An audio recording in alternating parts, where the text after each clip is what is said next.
What do you think of that? That's probably the hardest, right? The hardest is fight. Maidana, Sean Porter. Those are easy for Mikey. They're easy, Mikey? Look, I'll still be undefeated. No one's gonna beat me. No one can beat me. July 29th, you're gonna see it again. I know it's not gonna be an easy fight, but no one's gonna be able to beat me. Not him. I've been hurt by little Ricardo again. What did you make of that comment? He said he pointed that out. I've been dropped by other guys. I have twice. Just the right punch, you drop somebody. That doesn't mean that I can't hurt them or hurt him. One punch can turn it around. That's for sure. He's been dropped also, so it just makes for a good fight.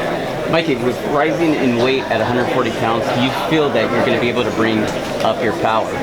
I think the power stays. The only thing that changes is that now I'm facing bigger men in him, so he might be able to take a punch better than some of my other opponents. But like I said right now, the right punch can just hurt anybody, and I think I have the power to hurt him. He's been down, he's been hurt, so I think I could also do the same. What are some of the weaknesses you see in Adrian Broner? Well, when he's at his best, the weaknesses are very little, if any. He's got the speed and power and strength, and, his size advantages maybe, but when he gets hit, he doesn't like it either. He retreats, he doesn't fight back. He looks very great, very good against less quality opponents, but I ain't no less quality opponent. I'm top dog. I'm a different level. Now, you've been gone for almost 2 years. Do you feel this fight will catapult you to the stratosphere of becoming a pay-per-view star? I'm not worried about pay-per-view right now. I know this fight will definitely do a lot. But I'm right where I belong. I'm getting the fights that will help my career, take my career to the next level. Mikey, you're fighting at the Barclays. You're one of those guys that's kind of like an LA darling, like you're a Nico to LA. Would you have rather have had this fight here in Los Angeles? Look, I could have had a fight that was already kind of secured for me the week before over at StubHub. There was a date already kind of put aside for me to fight a title defense, just another guy, another opponent, but I didn't want to get one of those easy fights. I wanted something bigger. He's not coming to LA, Adrian Broner don't want to come to LA to face me, so we ended up landing the fight in New York. And I'm fine with that because New York's been good to me. New York people have shown a lot of love and support to me too. Would I have liked that fight here? Of course, but he's not one to come out here for that reason, and I understand that. So we landed in New York.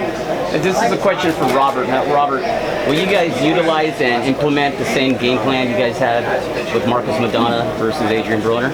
Mike is totally different as a Marcos Maidana, but if we feel that it's necessary, we will.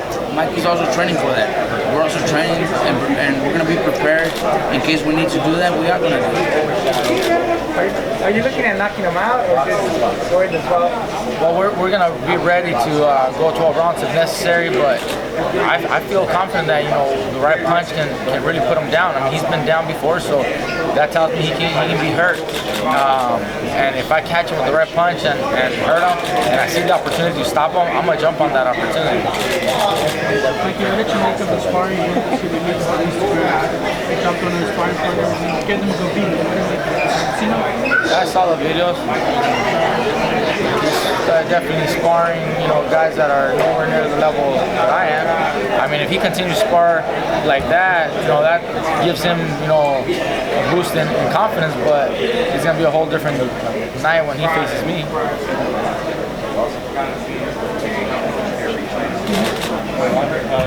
Taking an aggressive boxer punch and moving him up, he hasn't really actually fought at. What attributes are you looking to focus on right now? Mike's got to be very fast during training time, very fast, and his footwork's got to be very, very, very good. But like I said, if there's a fight that we have to back him up and fight similar to what my dad did, we're also going to be ready for that.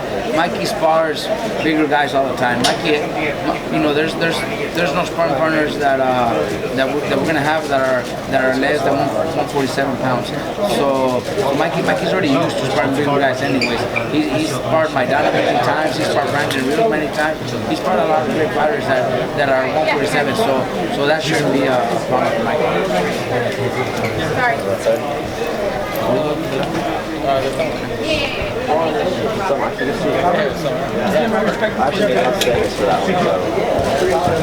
that throwing you off a little bit? A lot of people expect him to be, like the brother that he is. He's not respectful to you. He's respectful to you. Well, it did surprise us, he, especially yesterday too. He said a few things that he didn't say yesterday. Yesterday in New York, he was very friendly, very respectful. He said we're friends for a long time. I'm not his friend. He's not my friend, honestly. I know who he is. We kicked his ass with my dana. That's the closest I am to him. He's not my friend. He wants to be my friend. He wants to be Mikey's friend. He says he's very good friends with my dana. I don't think they've ever talked since my dana kicked his ass.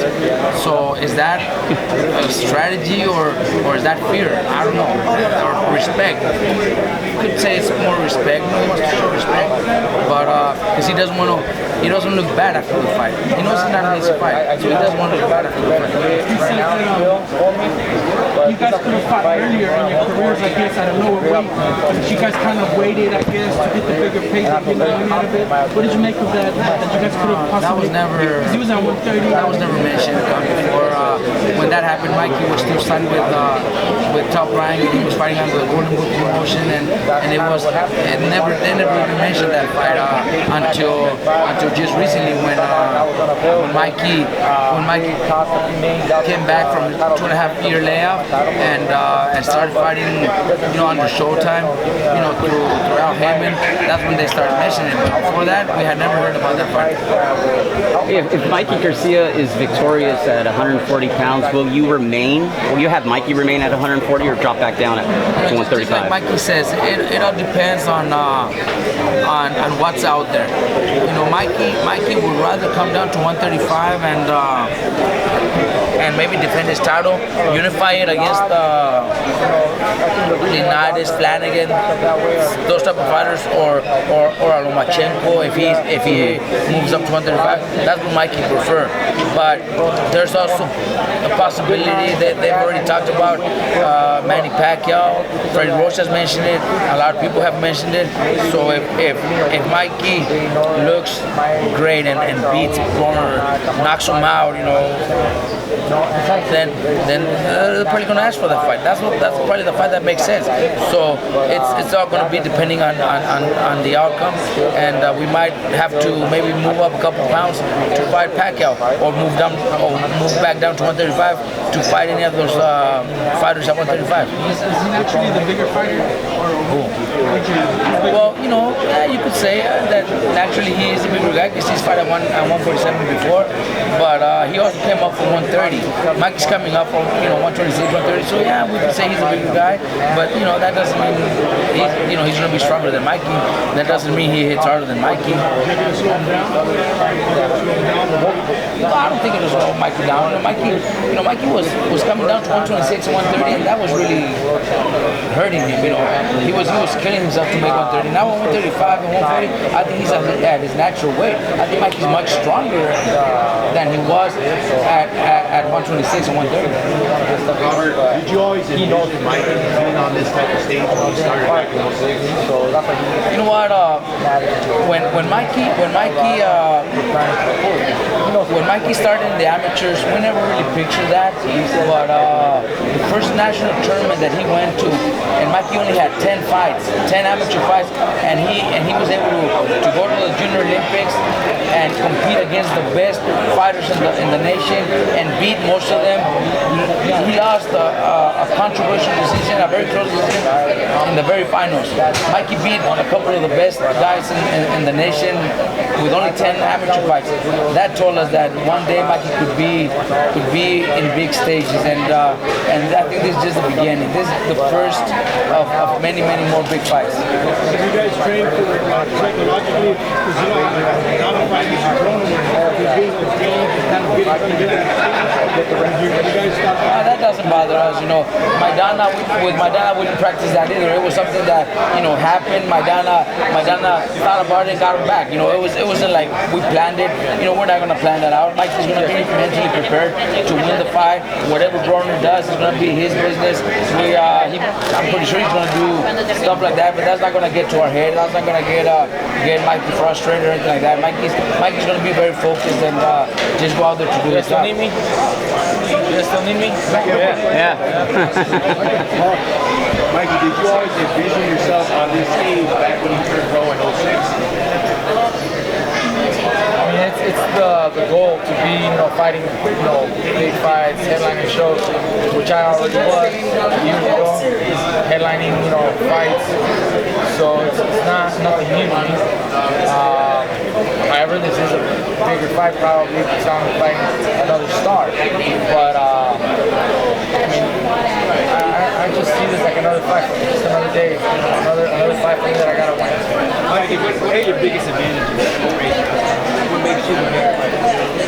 I think the fact that he might think I'm smaller, maybe not as strong, that actually might benefit me because he might take me a little lightly. I think he's going to be surprised when he gets in the ring on July 29th. He's not going to have the success that he has had in the previous fights with other opponents. Everybody that I face, talk to them, ask them, how is it to be facing me in the ring, and they'll all tell you. It's a whole different thing than what they expected coming into the fight. Adrian's brash, he's loud, talks a lot of smack. Does that ever get under your skin or bother you or make you just want to get in there and be more aggressive when you probably want to do? Not really. I mean, he can talk. He hasn't talked too much this time. You know, he's been a little friendlier than I expected. But even if he did, you know, do a lot of trash talking, that wouldn't matter. It wouldn't affect my performance. It wouldn't affect my concentration on the fight. I think you know, if he does, you know, talk, it wouldn't affect that at any point. I think I'm just gonna do my job, get in there, and win.